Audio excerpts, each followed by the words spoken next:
Damos gracias a Dios por la vida y por la piedad que ya nos ha sido dada, porque el poder de Dios nos lo ha dado. Amén. Sea bienvenido a la casa del Señor. Esta mañana es una mañana muy especial en donde es digno al que hoy le alabamos y le adoramos. Amén. ¿Qué le parece si desde su lugar le apacha los ojitos a la persona que está a la par y dígale: me siento feliz contigo a mi lado? ¿Sí? Porque la iglesia es una iglesia ferviente de amor. Esa es la unidad en Cristo, el amor.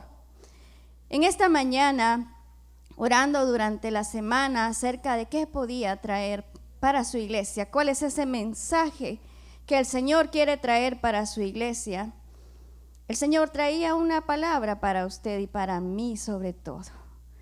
Primero, ministra nuestros corazones para que podamos ministrar el de otros. En esta mañana quiero compartir este mensaje que se llama Viajeros de Primera Clase. Amén.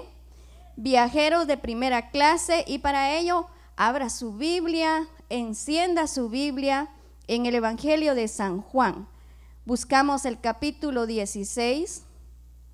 Abra su Biblia, hermano, no se quede sin comer, sin alimentarse. Bien, San Juan 16, vamos a leer de los versículos 16 al 22. Cuando ya lo tenga me dice amén.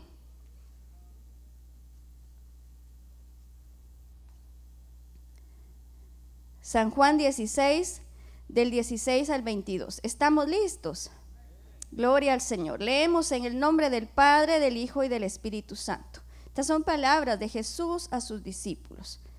Todavía un poco y no me veréis, y de nuevo un poco y me veréis, porque yo voy al Padre. Entonces se dijeron algunos de sus discípulos unos a otros: ¿qué es esto que nos dice? Todavía un poco y no veréis, y de nuevo un poco y me veréis. ¿Y por qué yo voy al Padre?, decían. Pues, ¿qué quiere decir con todavía un poco? No entendemos lo que habla. Jesús conoció que querían preguntarle y les dijo: ¿preguntáis entre vosotros acerca de esto que dije? Todavía un poco y no me veréis, y de nuevo un poco y me veréis. De cierto os digo, que vosotros lloraréis y lamentaréis, y el mundo se alegrará. Pero aunque vosotros estéis tristes, vuestra tristeza se convertirá en gozo. La mujer, cuando da a luz, tiene dolor porque ha llegado su hora. Pero después que ha dado a luz un niño, ya no se acuerda de la angustia por el gozo de que haya nacido un hombre en el mundo. También vosotros ahora tenéis tristeza, pero os volveré a ver y se gozará vuestro corazón, y nadie os quitará vuestro gozo. Acompáñeme a orar y poner esta palabra en las manos de nuestro Señor. Amado Padre, doy gracias a ti. Gracias, Señor, por tu palabra. Ella es tan buena, Señor. Ella trae tanto vigor a nuestra alma, a nuestro ser. Yo te suplico que en el nombre de Jesús hoy este vaso, Señor, se convierta en un vaso de honra, en un vaso de bendición, Señor, y que tu palabra hoy cumpla el propósito con el cual es enviada. Señor, ministra consolación, ministra exhortación, ministra fe, ministra, Señor, tu propósito en cada uno de tus hijos. En el nombre poderoso de Cristo Jesús. Amén. Amén. Muchas gracias por acompañarme en esta oración. Nosotros, los llamados cristianos, no somos inmunes ni diferentes a los demás en ciertos aspectos. Nosotros sufrimos los mismos problemas que los demás también sufren. Podemos llegar a tener pérdida de bienes, ¿verdad que sí? ¿Le ha tocado a usted perder algo? Podemos llegar a perder bienes. Pérdida de salud. Durante esta semana estuve 4 días en cama y por eso hoy me siento feliz y bendecida de poder tener salud para poder ministrar su palabra. Tenemos también pérdida de seres queridos. Y tenemos también un riesgo de una pérdida que no podemos darnos el lujo de tener, y es el de nuestra alma y de la salvación. En el trayecto de esas crisis de problemas que nosotros sufrimos, muchos levantamos un clamor ferviente, insistente a Dios, que nos ayude a sentirnos liberados de ese peso que nos agobia. Levantamos también clamor para poder tener victoria frente al enemigo y para poder tener refugio en medio de la prueba.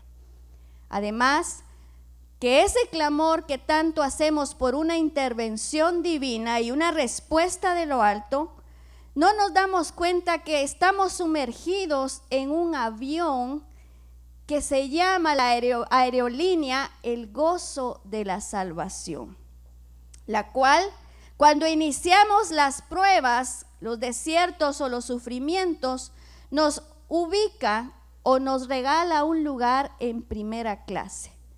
Sin embargo, conforme pasa el tiempo y continuamos con las luchas, nos piden que nos pasemos a la segunda clase. Y así, cuando sentimos vamos a llegar a ser pasajeros de esta aerolínea llamada El Gozo de la Salvación, de tercera clase, y de repente nos ponen por ahí con el portaequipaje. Por ello, valdría la pena hacernos esta pregunta: ¿en qué clase del avión El Gozo de la Salvación estamos viajando? En primera clase viajan los que son salvos y saben que son salvos. En segunda clase viajan los que no tienen la certidumbre de la salvación, pero mire, anhelan tenerla. Y en tercera clase viajan los que son salvos, pero viven como que si no lo fuera. ¿Vamos ahí? ¿En qué clase estamos viajando? La indiferencia y la incertidumbre son hijas de una misma mamá, y ella es la incredulidad. La incredulidad es sinónimo de duda, de incertidumbre, de inseguridad. Esta precisamente duda e inseguridad es la que se apodera en ese momento de los discípulos al escuchar las palabras de Jesús de los versículos que acabamos de leer. Ellos se decían entre sí: ¿qué quiere decir con todavía un poco y no me veréis? No entendemos lo que habla. Y a decir verdad, hay muchas cosas que Jesús en su momento y en su tiempo intentó esclarecerle a sus discípulos y aún a nosotros hoy en día, y continuamos sin entender, continuamos sin comprender. Por ello Jesús, conociendo la confusión que tenían estos discípulos, les dice lo siguiente: ustedes van a estar llorando y se van a lamentar por lo que me va a suceder, pero aunque estén tristes, su tristeza se va a convertir en gozo. Y les pone como un ejemplo ideal el evento del alumbramiento de una madre que está en trabajo de parto, y les dice que en el momento esa madre se muere del dolor, se muere de la angustia, pero que después del nacimiento, inmediatamente después del nacimiento de su hijo, los dolores se olvidan, los dolores se quedan atrás por la alegría y el gozo de tener un hijo en sus manos y haber traído una nueva vida a este mundo. Entonces surge esta pregunta para nosotros hoy, querida iglesia. Surge este misterio. ¿De verdad los cristianos disfrutamos de un gozo que nada ni nadie nos puede quitar? ¿De verdad nos sentimos completamente seguros de lo que Dios hace, de tal manera que podemos decir: pase lo que pase, yo estoy confiado? ¿De verdad estamos disfrutando de la salvación en Jesucristo y no hay necesidad que nos estén remolcando con grúa para que busquemos de Dios. Para ello, es importante que primero comprendamos, antes de lo que es el gozo de la salvación, comprendamos lo que es el conocimiento de la salvación. La salvación eterna es por conocimiento y no por sentimiento. Amén. La salvación es por conocimiento y no por sentimiento. La palabra de Dios nos transmite muy claramente este concepto. Acompáñeme y busque en su Biblia, en la carta de los Efesios capítulo 2, versículo 8. Efesios capítulo 2, versículo 8. ¿Ya lo tiene? Allá en casa, ¿cómo estamos con la lectura? ¿Ya lo tiene también? Muy bien. Dice la palabra del Señor, porque por gracia sois salvos por medio de la fe, y esto no es de vosotros, pues es don de ¿quién? De Dios. Por gracia somos salvos por medio de la fe, y esto no es de nosotros, sino que es de Dios. Es decir, que es por los méritos de Cristo, por su sacrificio y su entrega, su muerte, que yo tengo hoy la plena convicción que soy salvo y que voy para la vida eterna. Por lo tanto, valdría la pena meditar y hacernos esta pregunta en un momento. Querido hermano, querida hermana, si en esta noche usted supiera que es el último día de su vida y viene hoy el Señor por usted, ¿en qué porcentaje de seguridad usted está de saber que es completamente salvo? ¿En un 25%? ¿En un 50%? ¿O en un 100%? Déjeme decirle que este porcentaje no depende de usted, sino de la obra de Cristo y de lo que Él ha hecho por nosotros. Esta salvación debe de ser por conocimiento y por convicción y no por sentimiento. La salvación no se trata de gozosos sentimientos, se trata de la obra salvadora de Cristo, quien es el pilar central del templo y de la estructura de Dios. Él es el apoyo que carga con todo el peso del pecado. Él es sin el cual no se podría llamar esta estructura llamada iglesia, porque Él es la cabeza de esa iglesia. Él es la sustancia de la sombra, Él es el eje de la salvación. Jesucristo lo es todo. La salvación es física, la salvación es personal y la salvación es espiritual. La salvación está relacionada con el perdón de pecados y la restauración de la eternidad. ¿Sabe una cosa? En Eclesiastés, Salomón escribió que en el corazón del hombre Dios ha puesto eternidad. Significa que cada ser humano necesita creer en algo. Por eso que hay personas que creen en cualquier tipo de religión, porque este corazón vacío necesita creer en algo. Y esa es la salvación, esa restauración de la eternidad. Jesús es el mayor protagonista, el único protagonista de nuestro rescate. Jesús significa salvación y salvación significa rescate, significa liberación y significa conservación. Él nos puede rescatar de acontecimientos diversos, puede rescatarnos de la muerte física, pero también nos puede rescatar en la salud de un azote del diablo o de una enfermedad, como también nos puede rescatar de una posesión demoníaca. No obstante, el uso mayor que se le da a la salvación se refiere a la salvación espiritual, aquella salvación que Dios proveyó como una posesión, escuche, presente y futura para todos los creyentes genuinos.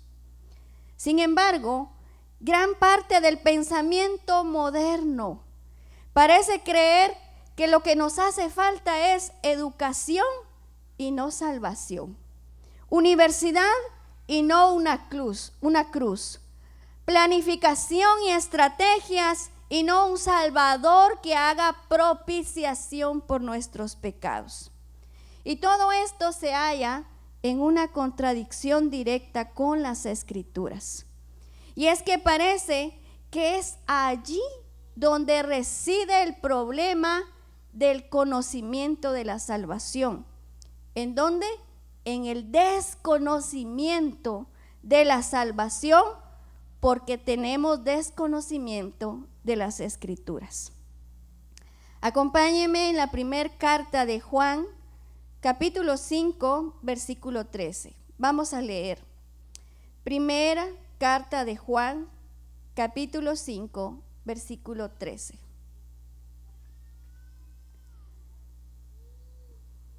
La palabra nos enseña lo siguiente: estas cosas os he escrito a vosotros que creéis en el nombre del Hijo de Dios, para que sepáis que tenéis vida eterna y para que creáis en el nombre del Hijo de Dios.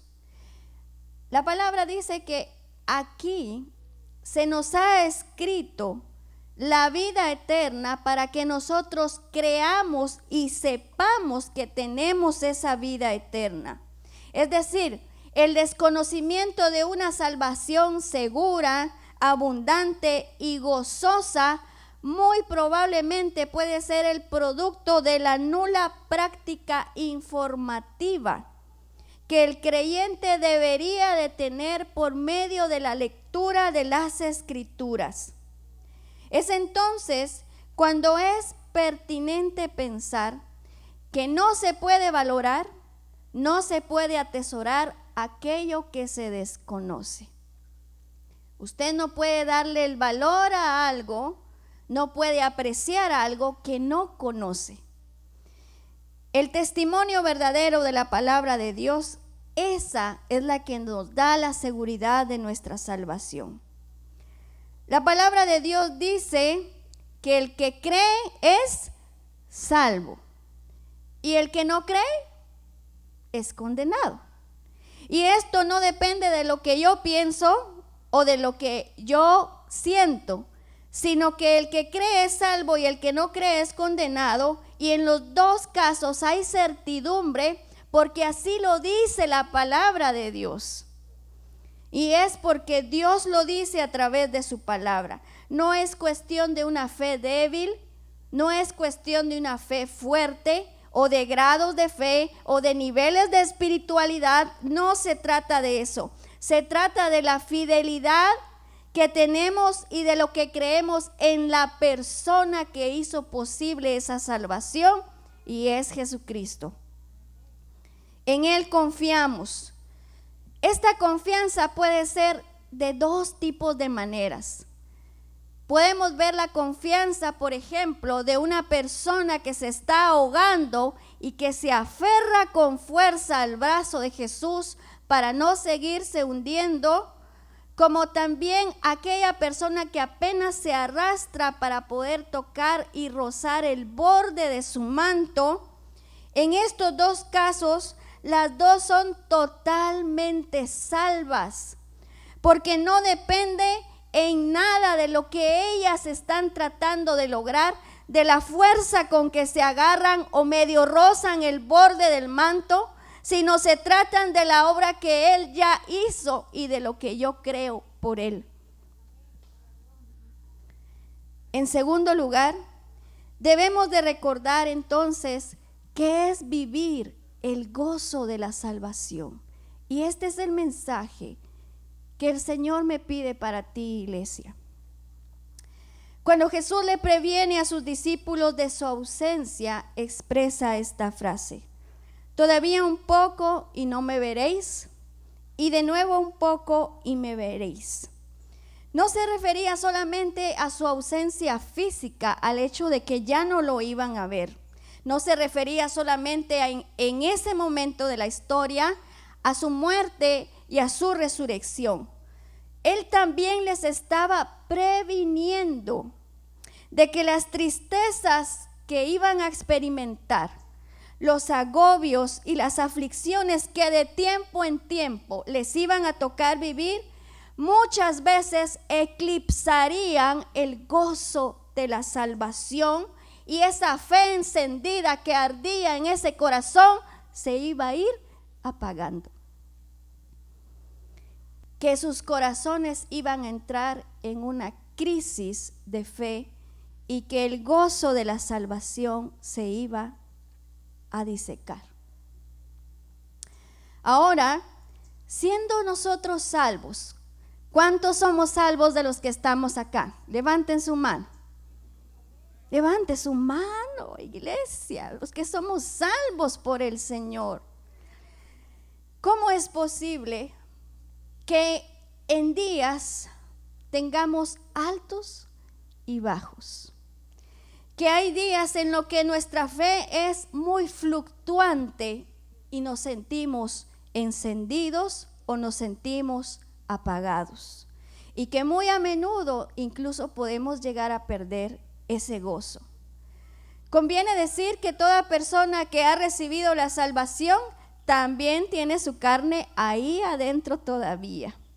Sí, tiene a su carne, pero también tiene las promesas de Dios que son fieles y verdaderas, y tiene a la persona del Espíritu Santo que lo ayuda en su debilidad, que lo ayuda en su necesidad, y que el Espíritu Santo también se contrista cuando la persona humana no resiste a la obra de la carne y se manifiesta con tristeza. ¿Por qué? Porque le hemos ofendido y lo hemos contristado con nuestras palabras, con nuestros pensamientos y con nuestras obras. Sí, queridos, el Espíritu Santo se contrista, se apaga. El gozo espiritual después de la conversión, yo quiero que escuchen muy bien, estará en proporción de la fidelidad del cristiano. Así sea la fidelidad de usted al Señor, así será el gozo espiritual que usted tenga en su corazón. El gozo espiritual es aquel que se puede compartir y lo podemos tener aún en un momento de tristeza, aún en un momento de enfermedad, de dolor y en cualquier acontecimiento de la vida, por difícil que sea, porque el gozo es algo que tenemos implantado y está unido a Cristo. En la medida que usted está unido a Cristo, así es la medida en que usted tiene ese gozo. El problema es que tendemos a confundir lo que es el gozo en Cristo y las expresiones de ese gozo. Pensamos que debe de expresarse de manera externa, que si no cantamos o que si no danzamos o que si no hacemos euforia no estamos gozosos, y no se trata de eso. Una cosa es expresar el gozo y otra cosa es cómo lo vivimos.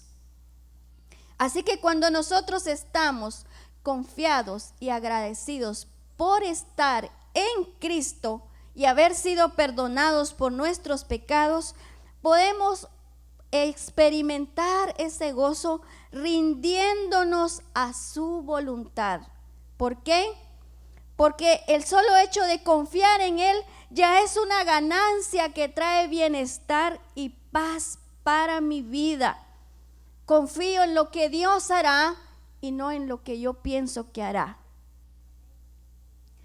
Por supuesto, hay veces y ocasiones especiales en donde hay euforia y gozo por circunstancias. ¿Cuáles, por ejemplo? Como cuando alguien se arrepiente de sus pecados y recibe la salvación, y todos nos alegramos y compartimos esa nueva vida que ha nacido para Cristo. Pero deben saber que el gozo del cual hoy yo estoy hablando se expresa de una manera diferente o por decirlo así, de una mejor manera. Se expresa por medio de la obediencia. Entonces, cuando hay gozo en tu corazón, te mantienes encendido, ansioso y te mantienes contento por responder al llamado que Dios hace para tu vida. Te mantienes dispuesto para hacer aquello que a Él le agrada y te aplicas para vivir en gratitud a lo que Dios hace de diferentes formas. ¿De qué formas puedes vivir en obediencia y aplicado en gratitud? Cuando tú sirves en la iglesia y sirves a los santos. Cuando testificas a los demás de lo que Dios ha hecho en tu vida. Cuando ofrendas para su obra. Cuando eres solidario, cuando aquellos sufren, tú estás presto y dispuesto para poder ayudar y llorar. El gozo del cual hablan las Escrituras es aquel que pertenece a una dependencia completa de Jesucristo. Estamos tan felices con el Señor que nada más me satisface que estar con Él y en su obra, en su voluntad y en sus caminos en todo el tiempo. Es un gozo constante y permanente que no cesa, que no disminuye, pero que tampoco se debilita. No es necesario que me sienta con ganas de buscarlo. No es necesario que me sienta con deseo de servir. No es necesario que me estén jalando para participar en la obra del Señor ni en los servicios de su iglesia. No se trata de ganas, se trata de seguridad y confianza en Jesús. Él mismo dijo que muy seguramente nos íbamos a sentir tristes y agobiados en muchos momentos. Ahora bien, habiendo dicho lo siguiente, es urgente comprender que entonces sí hay un gran riesgo a que el gozo de nuestra salvación se pierda y se diseque. Uno de los personajes muy conocidos que se dio cuenta y cayó en cuenta de lo que estaba haciendo al haber perdido el gozo de su salvación fue el rey David.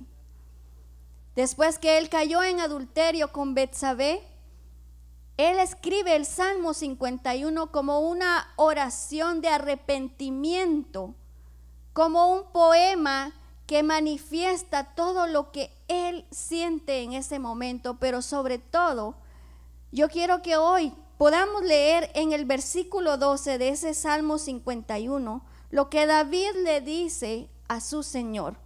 Lea conmigo Salmo 51, 12.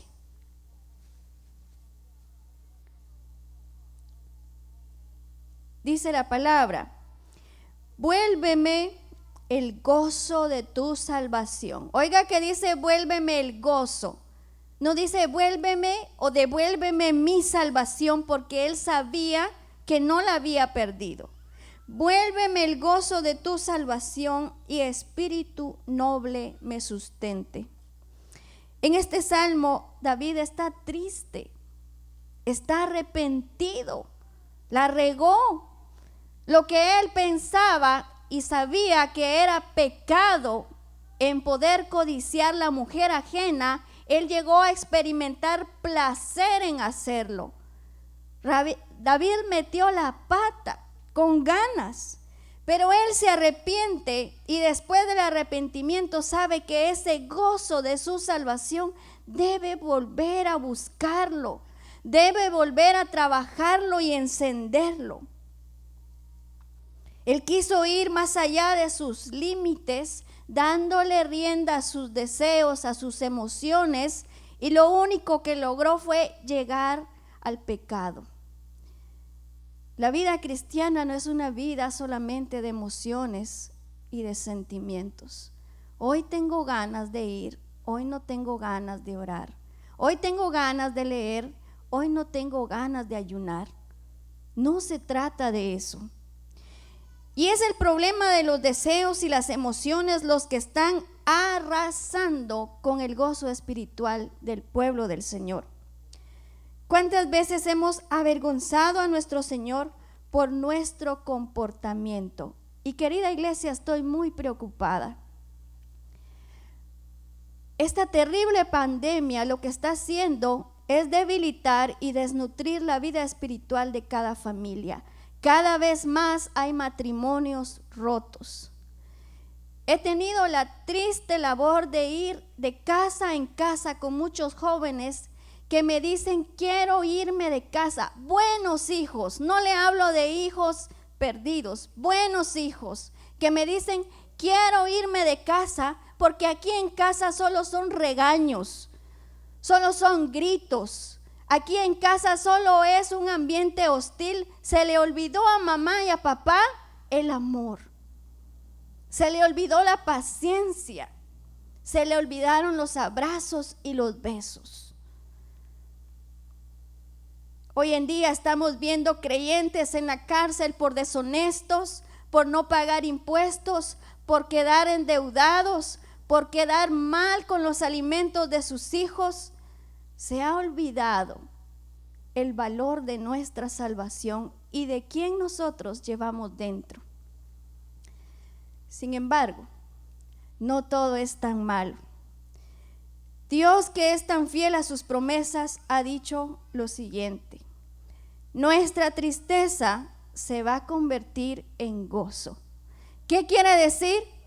Que tal vez no mañana mismo, que tal vez no en esta semana, pero que las aflicciones, las tristezas y la persecución que podamos estar sintiendo, sí aseguro que va a pasar. Esto va a pasar. Y así que, querida iglesia, déjeme contarle que estamos viviendo en un tiempo con dolores de parto. Estamos viviendo un tiempo de parto, en donde hay dolor, en donde hay angustia, en donde hay tristeza, y estamos expuestos al sufrimiento, pero que esto un día va a cambiar. ¿Por qué? Porque veremos a Cristo glorificado en medio de cada situación que vivamos. Porque veremos que Él es la fuente de nuestro gozo. Porque nadie va a quitar la alegría de tener a Jesús en mi vida, porque confío en lo que Él hará y en su palabra. Me agarro de sus promesas y de su palabra. Gloria al Señor. Querida iglesia, que las aflicciones de este tiempo que te han provocado incomodidad, sufrimiento, que te han causado dolor y heridas que sangran, no te impidan seguir avanzando, no te impidan seguir caminando, buscando siempre de tu Señor. De repente te va a tocar caminar con zapatos muy pesados, con callos, con rasguños, un poco deshidratado, pero sigue avanzando al gozo de tu Señor, porque ese sí es seguro. Y entonces quiero terminar, porque en esa misma lectura Jesús les deja la clave para resistir a esa pérdida del gozo de la salvación. Regrese nuevamente allí en el capítulo 16 de San Juan. Y vamos a leer los versículos 23 y 24. San Juan, capítulo 16, 23 y 24. Jesús les dice esto: en aquel día no me preguntaréis nada. Ya no vamos a preguntar, ya no vamos a cuestionar. De cierto os digo, que todo cuanto pidiereis al Padre en mi nombre, os lo dará.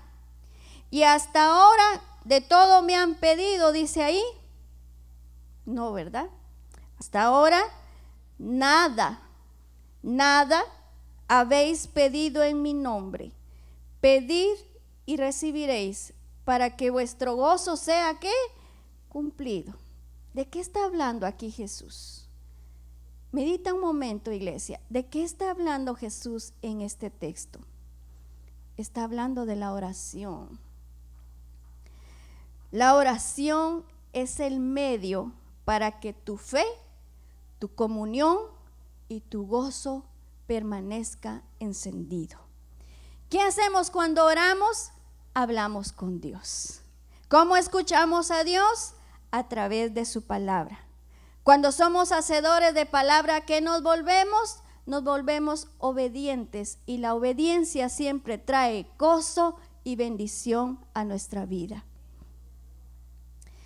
Es a través de la oración, a través de la vida devocional y de la comunión con Cristo y el Espíritu Santo, que este gozo no se apaga, que este gozo no se debilita, no se desnutre. Pero debemos de ser muy intencionales, amada iglesia, en poder vivir en ese gozo de la salvación, porque no sé en qué clase de ese avión vayamos viajando.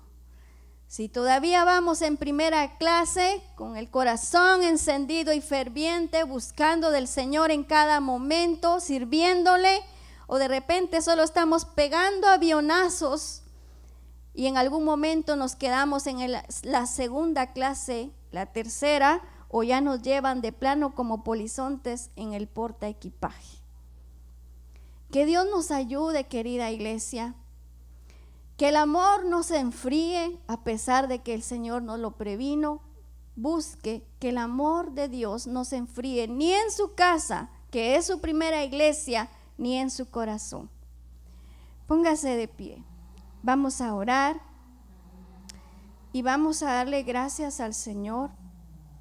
Pero sobre todo quiero que meditemos un momento acerca de cuánto estamos nosotros valorando el sacrificio de Cristo por nuestra vida. Padre, damos gracias a ti, Señor. Gracias por habernos alcanzado con tu misericordia y por haber tomado nuestro lugar y haber puesto tu propia vida, porque nadie te la quitó, tú la pusiste, y haber, Señor, llevado mis pecados. Yo te pido en el nombre de Jesús en esta mañana, Señor, para que tú ministres en tu iglesia, Padre, este gozo de tu salvación, para que cada uno de nosotros, Señor, podamos trabajar, velar y buscar que ese gozo espiritual debe permanecer en nuestro corazón, pase lo que pase. Que no haya ninguna circunstancia, Señor, que hoy apague el hecho de ser llamados tus hijos y que un día reinaremos contigo en la eternidad. Que no se nos olvide eso. Gracias, Señor, porque tú nos preveniste y nos dijiste que por muchos días estaríamos con tristeza, estaríamos, Señor, agobiados, abatidos, pero que llegará el día en que esa tristeza se convertirá en gozo, Señor, aleluya. Gracias, Señor, porque podemos tener fe por medio de la esperanza en Cristo.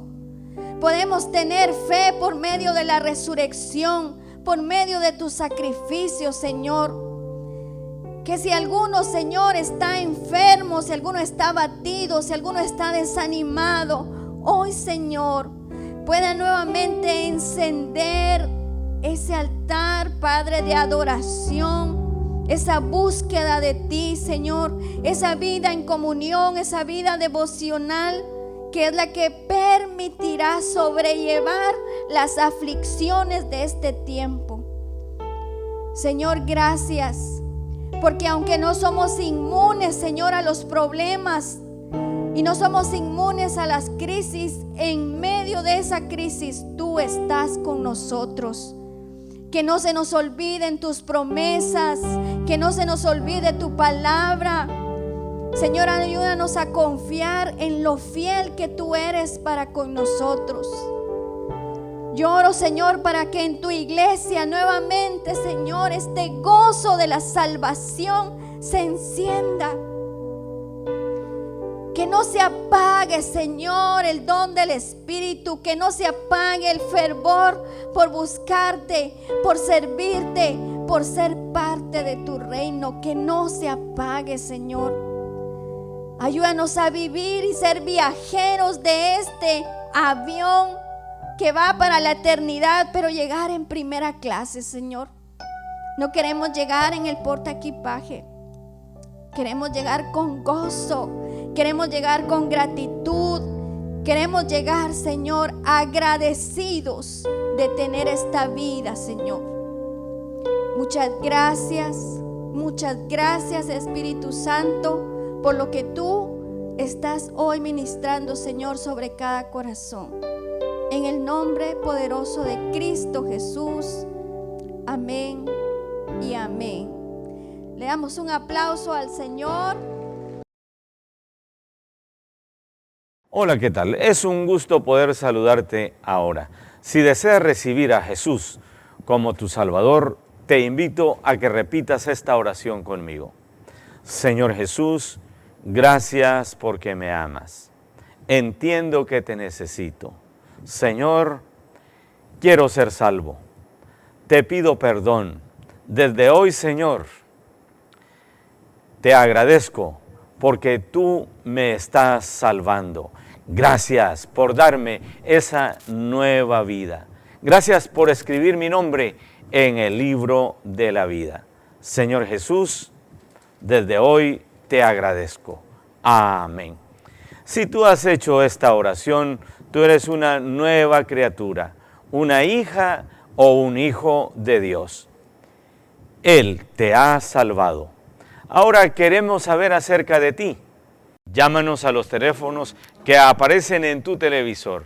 Escríbenos a la dirección cnf@iglesianuevafamilia.com o visítanos aquí en kilómetro 1, carretera San Francisco Zapotitlán, Mazatenango, Suchitepeques. Iglesia de Dios, S. Nueva Familia, Dios te bendiga.